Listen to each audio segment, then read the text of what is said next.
예, 안녕하십니까. 오늘 새벽에는 우리 헌정사상 처음으로 임기가 보장된 검찰총장이 정직을 당하는 사태가 있었습니다. 어제 하루 종일 윤석열 징계위가 열린 끝에 오늘 새벽에 정직 2개월이 내려졌는데요.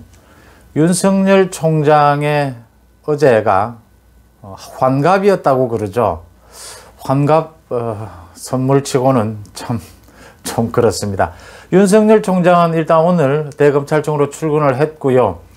추미애도 출근을 해서 이제 그 징계 결과를 놓고 대통령에게 이제 재가를 받으면 대통령 재가도 뭐 다 이렇게 이 정직 2개월이 나온 건 모두가 이렇게 협의된 상황인 걸로 보입니다. 그 공수처를 다음 달 1월 말까지 만들겠다지 않습니까?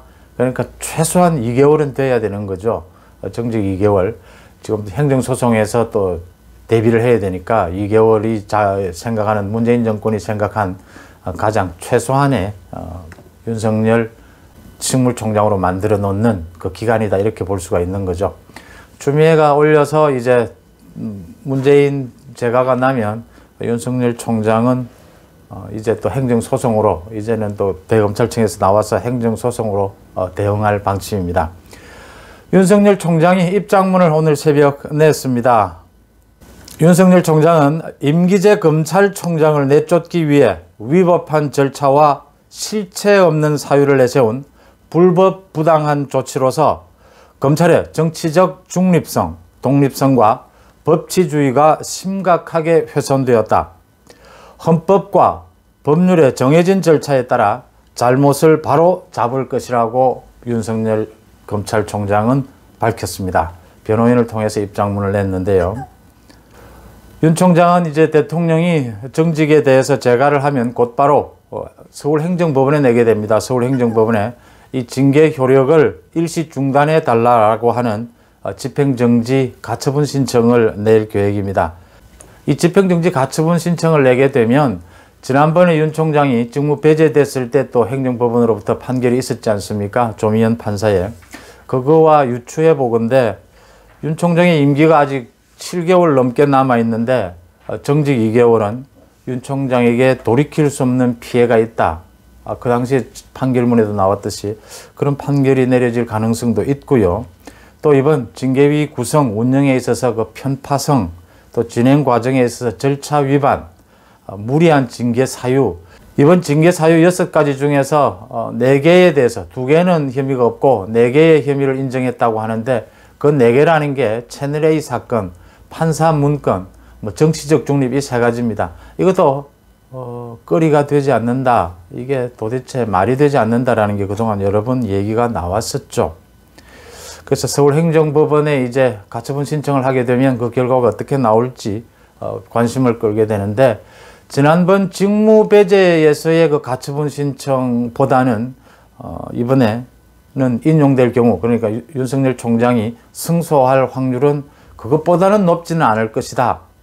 이번에는 대통령의 또 어떤 재가까지 있게 되니까 그 압력은 좀 더 클 것이다 이렇게 보입니다.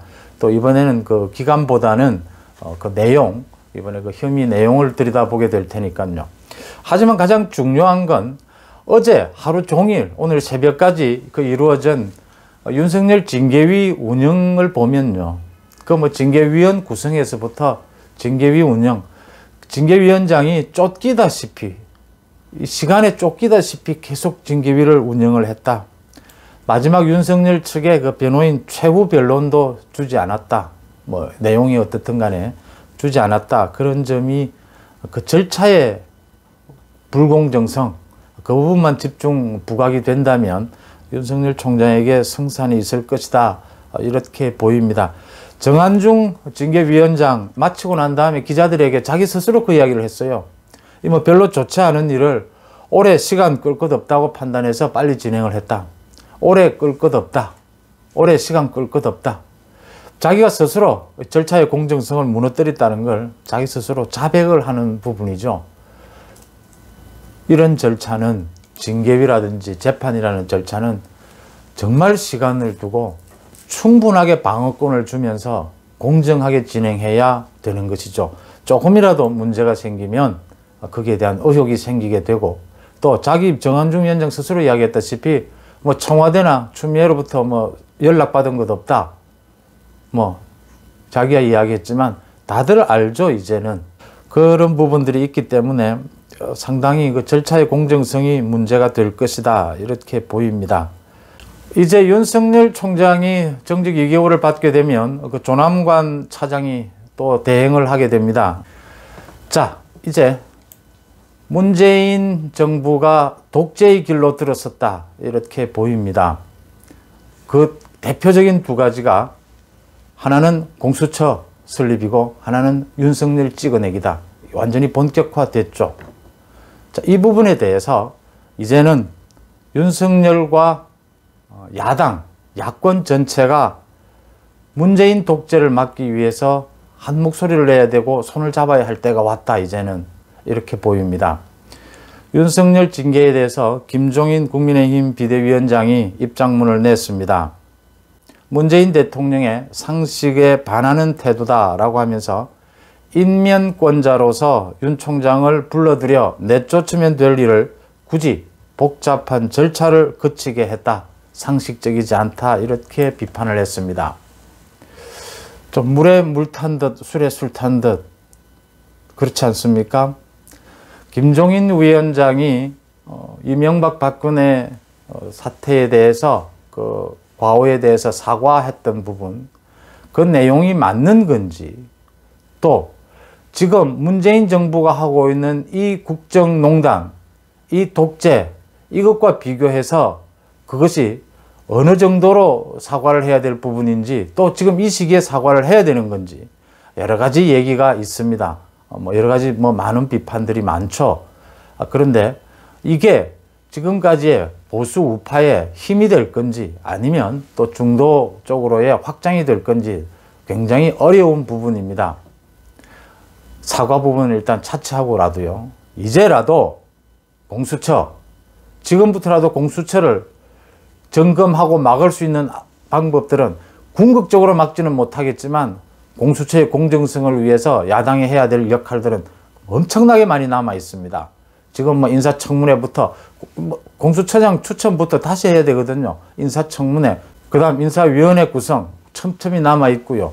그 다음 윤석열 총장, 헌정사상 초유의 검찰총장이 선거로 당선된 민주주의 국가에서 대통령으로부터 아무런 내용도 되지 않는 정말 부당한 절차에 의해서 이렇게 내쫓겨나는 이런 일을 당했다.